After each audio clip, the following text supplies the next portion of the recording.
ఏపీలోని మంగళగిరికి చెందిన శ్రీవర్షిణి అనే యువతిని 2 నెలల క్రితం లేడీ అఘోరి నాగసాధు ప్రలోభాలకు గురిచేసి ఎత్తుకుపోయినట్టు గతంలో ఆమె తల్లిదండ్రులు ఆరోపించారు.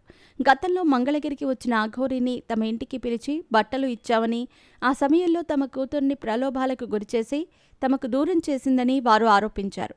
దీనిపై మంగళగిరి పిఎస్లో కూడా ఫిర్యాదు చేశారు. ఆ తర్వాత పోలీసులు విచారణ చేపట్టారు. అయితే శ్రీవర్షిణి తల్లిదండ్రుల ఫిర్యాదు మేరకు పోలీసులు దర్యాప్తు ప్రారంభించారు. కానీ శ్రీవర్షిణి తాను ఇష్టపూర్వకంగానే వెళ్లినట్టు చెప్పుకొచ్చింది. అయినా పోలీసులు తల్లిదండ్రుల ఫిర్యాదు మేరకు విచారణ జరిపి శ్రీవర్షిణిని లేడీ అఘోరి చెర నుంచి విడిపించారు. గుజరాత్లో శ్రీవర్షిణి ఆచూకీ గుర్తించి పోలీసులు అదుపులోకి తీసుకున్నారు. అనంతరం మంగళగిరిలోని కుటుంబ సభ్యులకు సమాచారం ఇచ్చారు. దీంతో వారు బయలుదేరి వెళ్లారు.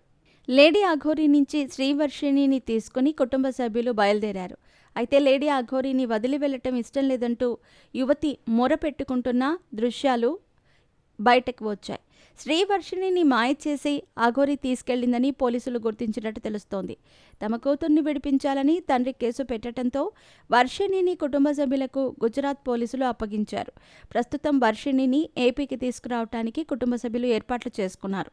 2 రోజుల్లో వర్షిణి మంగళగిరికి చేరుకునే అవకాశం ఉంది. అయితే వర్షిణిని పట్టుకోవటంలో తమకు ఎలాంటి సంబంధం లేదని మంగళగిరి పోలీసులు వెల్లడించారు.